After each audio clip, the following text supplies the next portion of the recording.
Nos últimos 10 anos, o número de transplantes realizados no Brasil cresceu quase 65%, ultrapassando os 23 mil procedimentos. Ainda assim, o número de pessoas que aguardam um órgão no país é grande. O Leomar é uma dessas pessoas. Em decorrência da diabetes, adquirida ainda na adolescência, ele teve complicações nos rins e precisa urgente de um transplante. Até os 26, 27 anos eu tinha uma vida praticamente normal. Aos 27 anos começou a insuficiência renal crônica, que a diabetes atacou os rins. E desde o dia 17 de maio de 2007, eu comecei a fazer hemodiálise. Leomar faz hemodiálise 3 vezes por semana. Ao contrário do que muitos acreditam, não há uma fila para a realização do transplante, e sim uma lista de espera. No caso do transplante renal, não é mais por tempo de inscrição na lista de transplante, é por compatibilidade. Você pega o sangue do doador, faz uma prova cruzada com o seu sangue, e aqueles receptores mais compatíveis que vão receber aquele órgão. Então não é mais por tempo, e sim por compatibilidade. Assim como Leomar, outras milhares de pessoas esperam um órgão, seja ele um rim, um coração, um pulmão, entre outros. Como forma de dar apoio a estas pessoas, foi criada a Amparos, Associação dos Pacientes Receptores, Doadores e Transplantados de Órgãos e Tecidos. A Amparos ela trabalha com 3 visões. Primeiro, cuidar do paciente que está na lista de espera para um órgão, né? Informando ele sobre os tratamentos, os novos tratamentos, sobre os direitos e deveres dele. O segundo passo é informar para a sociedade sobre a problemática dos transplantes, né? E sobre a doação de órgãos, que pouco se fala na sociedade sobre a questão de doação de órgãos. Existem muitos mitos. E o terceiro fator da associação que ela também busca auxiliar é no pós-transplante, para que o paciente tenha acesso aos medicamentos, às informações e tenha uma qualidade de vida melhor. Há 2 anos, Maurício renasceu. O então funcionário público foi diagnosticado com uma doença crônica que causa déficit na produção renal. Após 1 ano e 2 meses na hemodiálise, foi preciso recorrer ao transplante de rim. O órgão veio de alguém que sempre esteve ao lado de Maurício, a irmã. Na hemodiálise de Carangola, que foi na Casa de Caridade de Carangola, que eles me perguntaram se eu tinha interesse de fazer transplante. Aí eu falei que eu teria. Aí a princípio foi doador, cadáver, morto, né? Aí a minha família se sensibilizou com a minha irmã, com a família par de pai, minha irmã também não sabia o que estava acontecendo comigo. Ela foi em Carangola e ela falou que ia passar a doar um órgão para mim. O sofrimento dele me sensibilizou demais, e o Maurício é uma pessoa muito boa. E eu me senti como não uma obrigação, eu me senti um conjunto entre eu e ele, de estar fazendo parte dessa dor. O transplante aconteceu no dia 27 de março de 2014 e foi um sucesso. Mas vale lembrar que o novo órgão não significa a cura do paciente, e sim uma qualidade de vida melhor. O Maurício terá que fazer controle para o resto da vida. Já Marta deve ter hábitos saudáveis, como uma alimentação balanceada e prática de atividades físicas para não desenvolver nenhum problema de rim.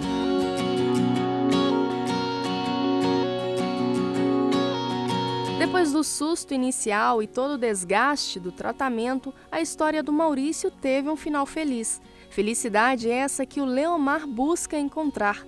Por isso ele deixa um recado para você. Cada doador de múltiplos órgãos, ele pode salvar até 10 vidas, né? E eu, há 10 anos atrás, eu estava saudável. Hoje estou aqui à espera de um transplante. Ninguém sabe do dia de amanhã, né? E eu queria, assim, deixar um recado para quem está assistindo. Se ele tem interesse de ser um doador de órgãos, converse com a família. Porque hoje o que vale não é ter registro na carteira de identidade, não é fazer nada mais, a não ser conversar com a família. Porque na hora da doação, quem autoriza é a família. É uma realidade difícil, uma realidade importante aí da nossa nação. E então, sobre essa realidade, para que a gente se aprofunde um pouquinho mais. Nós vamos conversar agora com a Lilian Pires Freitas, que é coordenadora do Núcleo de Transplantes do Hospital Evangélico. E ela também é membro da Associação Brasileira de Transplante de Órgãos. Está aqui para nos esclarecer tudo. Muito bom dia. Lilian. Bom Seja dia. bem-vinda. Seja muito Deus abençoe. bem-vinda. Muito obrigado pelo convite. É um prazer estar aqui novamente com vocês, esclarecendo as dúvidas dos nossos ouvintes. O Leomar, eu até conheço o Leomar, né? Ele é um paciente muito ativo, né? À frente da Associação dos Pacientes, e a reportagem tirou bastante dúvidas muito comuns da população. Mas é importante a gente lembrar que no Brasil a gente tem um Sistema Nacional de Transplantes e hoje isso é extremamente muito bem regulado, muito bem controlado. Existe uma central de captação, então as pessoas acham que muitas vezes eu consegui um parente meu morreu, está querendo doar para mim, eu estou na fila, posso doar. Isso não existe, é totalmente controlado por uma central, né? E o que a gente... o Leomar falou muitas coisas importantes. A primeira é que não é tempo de fila, é por compatibilidade, né? Então a pessoa às vezes pode entrar na fila hoje, ser cadastrada, e amanhã já sai um órgão para ela, se for mais compatível, se for um órgão mais compatível. Tem gente que está há 10 anos esperando e nunca saiu. O que se busca nessa compatibilidade? Explica um pouquinho mais para a gente assim. Eu até brinco com os pacientes, porque a gente tem um código de barras que chama HLA. São 6 números, que eu até brinco com os pacientes. Guarda esse número com muito carinho aí, porque são os seus números da sorte, né? Assim, porque é mais ou menos assim. Então a gente tem esses 6 números, certo, e o doador tem 6 números. Ok. Então quem tiver mais números compatíveis, mais números iguais, vai ficar no primeiro lugar. Então se for 6 números iguais, a gente chama de HLA idêntico, que fica em primeiro lugar da fila. Depois vai quem tem 5 iguais, depois tem 4 iguais. Por causa das questões de rejeição? Isso mesmo, porque um rim mais compatível, ele tem maior chance de funcionar e durar mais tempo. Aí você vai me perguntar, mas se empatar, né? Se empatar, aí entra outros critérios. Aí sim entra o tempo de fila. Tempo de fila, a necessidade, né? Tipo, criança tem prioridade, né? E se inclui até transplante de medula também? O transplante de medula... Nesse critério, assim, isso também? É mais para o transplante de rim, dos outros órgãos sólidos. O transplante de medula, eu não sei te explicar, deve ser se é HLA somente, entendeu? Entendi. Mas também não pode ser, ele é meu parente, eu levo para ser o meu... Vivo pode, entendeu? No caso de medula. E no caso de rim também. De rim também. No rim também, porque eu tenho a lista do doador falecido, são para os pacientes que não tem ninguém na família que possa ser doador, né?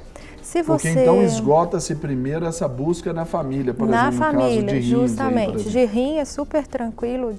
Então você pode pode ser esposa, pode ser... No caso do rim, você pode ser doador que a gente chama relacionado ou não relacionado, né?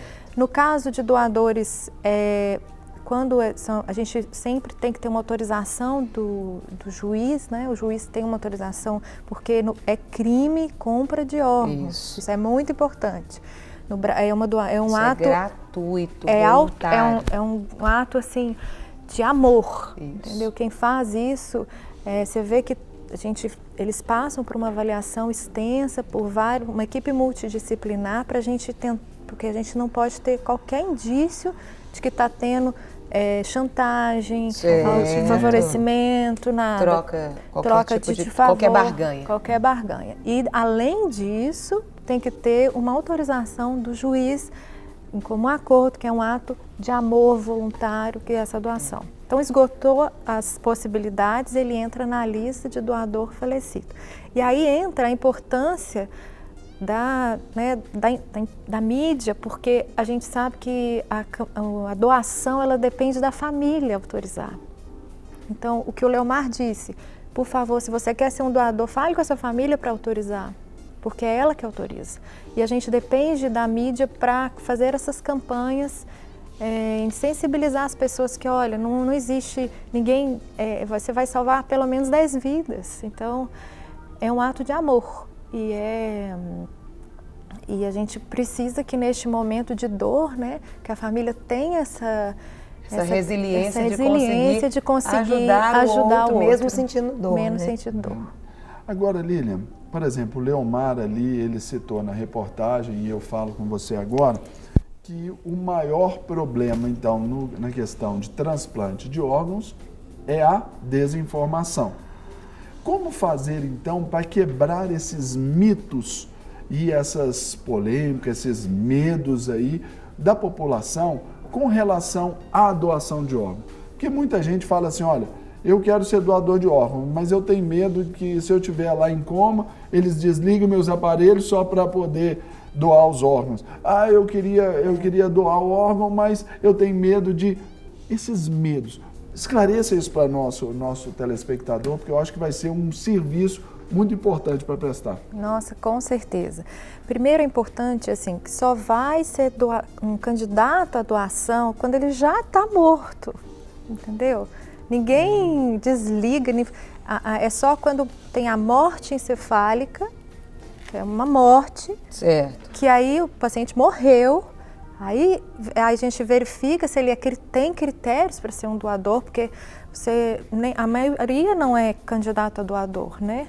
A maioria tem algum problema que impede a doação. Para ser doador tem que ser um paciente que ele não pode estar com câncer, ele não pode estar com uma infecção muito grave, tem uma série de critérios. O critério é muito restritivo, muito restritivo, e o paciente tem que estar morto. A partir do momento que você faz o diagnóstico de morte encefálica, aí sim que você morreu o paciente, que aí sim você avalia, ele é candidato a doador? Aí se ele é candidato a doador, você abre o protocolo, tenta ver se a família autoriza. Se a família autoriza, a gente mantém o funcionamento artificial dos órgãos. Tem um tempo para isso, só um tempo, né? Até para ele poder ter o tempo da retirada. E aí, normalmente, qual que é a duração, o tempo? Depende do órgão. Porque na hora, por exemplo, coração é o primeiro que tem que sair, já colocar. O fígado vai na sequência. O rim aguenta umas 24 horas de espera no... O coração aguenta mais ou menos quanto tempo? Nada, assim, tem que ser imediato, assim, ele tem que, assim que fechou, começa a cirurgia, a gente começa a retirada do coração, já tem que imediatamente. A outra pessoa já tem que estar já pronta, preparada. Pronta, por isso que já tem uma lista, né, e a gente faz a seleção. Assim que a gente sabe, tem o candidato, a gente coleta o sangue desse candidato, a gente cruza os dados, a gente tem um banco de dados, descobre quem que é o candidato. Vocês mantêm a pessoa, faz alguma coisa nessa questão do coração, óbito dela nesse momento, 11 horas da manhã.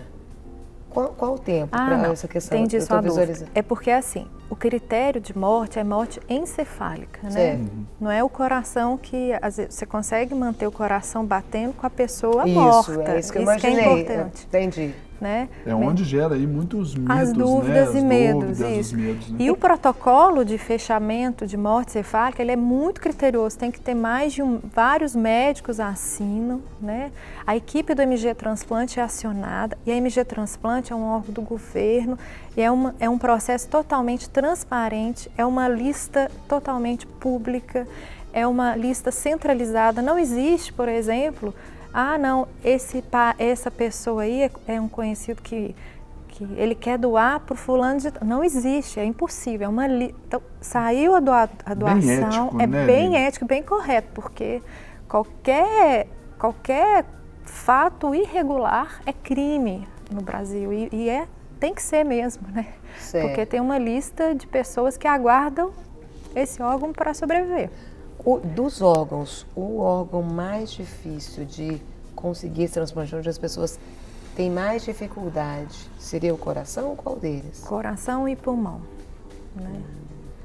Mas, pelo menos, são as menores listas, né? só para vocês Entendi. terem uma ideia de número, né? Atualmente no Brasil nós temos 20 mil pessoas na lista aguardando por um rim. 20 mil pessoas. Tá. Vocês viram ali na reportagem, 2 mil morreram na fila, aguardando. Na lista de coração existem em torno de 250 pessoas. Mas isso por quê? Porque o coração, se ele tem indicação de transplante, se o transplante não sai rápido, a pessoa morre. Então, a mortalidade em lista de transplante ela é muito maior, né? Vocês entendem? E tem que ter também a morte encefálica. E não é uma coisa também tão simples de acontecer. Não é. A quantidade de doadores ela é pequena. Ela é muito pequena. Esse é o motivo que a gente tem tantas pessoas na lista. Porque Eu já avisei em casa que eu sou doadora. E deixa aqui, Rede Nacional, sou doadora. Eu também Tudo. já deixo aqui. Fitando, Antes eu dizia que podia me enterrar só os ossinhos, né? Agora tem até ligamento que você pode doar, você pode doar córnea, até pele pode se doar também, né, Lili? Isso mesmo. Que é o nosso maior órgão, é a pele, né? Então, até a pele pode ser doada também. Fica aí a orientação de você falar já com seus parentes, seus familiares todos, olha, eu quero ser um doador de órgãos. Então já deixa que eles respeitem essa sua vontade aí. Não é isso, Lili? Isso mesmo. E como que é depois? Você tem, a gente está quase chegando ao final, a relação da família que recebe e da pessoa que recebeu depois com aquela família. Isso é sigilo. Que perdeu. Vocês não chegam a conhecer até? Não chega. E nem eles sabem? Quem recebe também não sabe de quem? Não, e é interessante porque os pacientes ficam querendo saber para tentarem dar um abraço, tem uma ligação assim... Afetuosa. Né? Mas, de gratidão, mas eticamente não se permite esse tipo de informação. Isso é tão interessante. Você já viu, Serginho, um vídeo de uma família, não sei se você viu, uma família que chega no hospital e tem um rapaz que não está tão bem arrumado, bem simples, e a família é muito elegante. E aí ela coloca a filha, tá o rapaz sentado, assenta a filha, ela e o marido. Aí ela olha, acha ele meio estranho, troca o lugar com a filha. E aí, no que troca, ela também não gosta muito, o marido vai e senta perto do rapaz. De repente o médico abre a porta, entra todo mundo. E aí apresenta que ele seria o doador da filha dela. Então essa coisa, a gente não tem noção de quem pode estar salvando a nossa vida. Às vezes não é aquele biotipo isso fisicamente. Isso aí é só uma ilustração, né? Que a gente não tem nem ideia, só para mostrar isso. Não tem nem ideia. Não tem ideia, nem pode, é sigilo. Isso a família não... Claro que assim... Até para evitar questões posteriores. A gente não sabe, né, o que isso pode gerar na cabeça, né, da pessoa, psicologicamente, falando, né? Mas não é revelado. Então é sigiloso esse dado.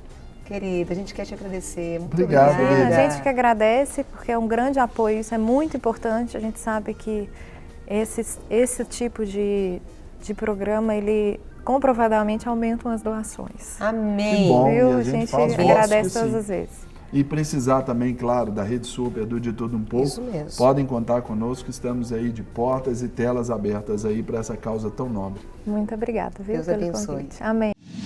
Para receber todas as novidades do canal, inscreva-se e se curtir o vídeo, clique em gostei. Aproveite para acompanhar a Rede Super nas redes sociais.